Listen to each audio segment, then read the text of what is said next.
Well, I mean, these things can happen, and meat work's always going to be a high risk because of the close working type situation in there. One of the controversies is about whether maybe local, for example, GPs could have been notified earlier on, because and there's an issue with privacy, as I understand it, but the lack of telling them, for example, may have actually, reduced the ability for the GPs to pick this sort of stuff up, and also potentially caused a whole lot of rumours. And there's this balance between privacy and releasing the information to local health authorities that may have actually helped.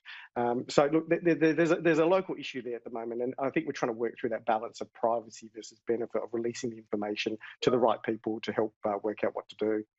And so I think there's a little bit of an issue there at the moment, which we need to work through. 13 new cases, of course, today, so we're hoping it doesn't continue to grow. Another viewer wants to know, there's talk about the AFL having fly-in, fly-out arrangements with states, but it looks like WA doesn't think that's safe. Should states with very little infection be worried about that?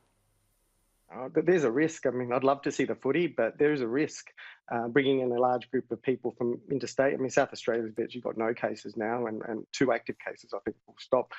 So, bringing in a whole group of people from, say, Victoria, for example, which has significantly larger number of cases, is a risk. And I think the question is first up, it will be a while before these final decisions are made, but also the method of isolation of the group that comes over and all the other people that have contact with them is going to be very much in consideration. But there is a risk. So is the key part there, it can be done pretty safely. It's just about these biosecurity arrangements that clubs are talking about they'll have with states. Yeah, for South Australia, it's for a state which has virtually none at the moment, to bring in a whole lot of potential Victorians, it does increase the risk, and one case then leads on to a whole lot of others. So is it possible to bring them over without the 14-day isolation, but still be able to isolate them off with the other people who have to deal with them in South Australia at the Games itself? I think they're the things that will have to be considered. Next question coming in. Chris, I see people or a company is trying to inject plasma from people who have recovered from corona to treat people who still have it. Will that work? Is it going to actually help much? Surely it can't be done on a mass scale. Well, the idea is not new. The idea is to get the sort of liquid part of blood, take out the cells, and it also contains the proteins, which also contains the antibodies, which if you inject it in somebody, the theory is it might be able to neutralise the actual antigen or the actual virus itself. Look, that's being trialled. It might work. There is some thought that it's not scalable because you require a lot of people to do this, and it's one person for one shot. There is another method which is being looked at, which is to distill out, basically siphon out the antibodies themselves, and that may actually create several lots of antibodies then that can be given. It's called immunoglobulin, hyperimmunoglobulin, which can be then given to a whole number of people. Again, that's another potential option which is similar. That may be more scalable, used over more people, but again, very early and added to the list of possibles at the moment with vaccination and with a whole number of other medications. What did you make, actually, Chris, of the reports today about our lack of ability to produce some vaccines on a mass scale in Australia, that we'd rely on maybe the US or other countries? Would we maybe have to wait in Australia if there is a vaccine? We wouldn't be at the front of the queue. We wouldn't be able to make enough ourselves? That is a concern, because our choices are, number one, to actually find a way, which is probably not going to be the case, or to be able to have an inside running on getting it, because otherwise we're going to be at the back of the queue. The other option is to buy out some sort of company overseas that can do it. Look, I understand behind the scenes this is a concern, because it could put us later in the queue of getting the vaccination if it's actually proven. And it's something that needs to be looked in the longer term, with all the other things about planning for things like this, about our ability to be self-sufficient in medications and in PPE and ventilators.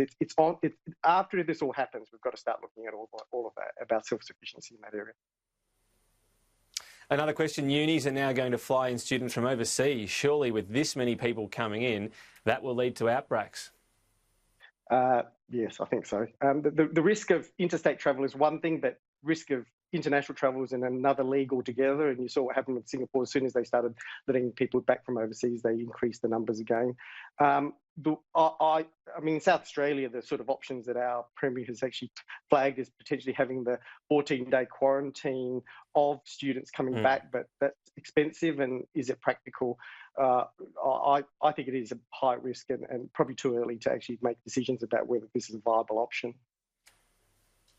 We had a homework question for you, Chris, on symptoms of coronavirus, the latest one, COVID toes. What have you found out here? So COVID toe is not on the list of much use in terms of diagnosis. What it is, it's in a group of potential rashes that can occur that are associated possibly with COVID, at the moment only possible. And this is sort of a round red lumps that occur on the toe, and they occur before, during, or a long time after people who've had COVID. It's not much use in diagnosis because it's not absolutely clear whether it is actually directly associated with COVID, and also because they're occurring after, you can't be. It's not like that loss of smell, which is much more useful because that is often occurring well before people are actually developing clear-cut diagnosis of COVID. You mentioned as well, so loss of smell. I mean, people are getting encouraged to test if they just maybe have a headache and a bit of a sore throat. How often is that the only symptom that somebody has? That may be the only symptom. It was actually picked up quite early that these people were getting, without the runny nose, that's the important thing. It's not the blocked or runny nose that's causing it. They're just getting a sudden change in their loss of smell or a change in their taste, a marked change in their taste. And later, these people will be turning up positive. So if you're getting that, that's a symptom. All right. In South Australia, it's on the list, and I'd be calling up my doctor if I had that, and I'd definitely be staying away from people.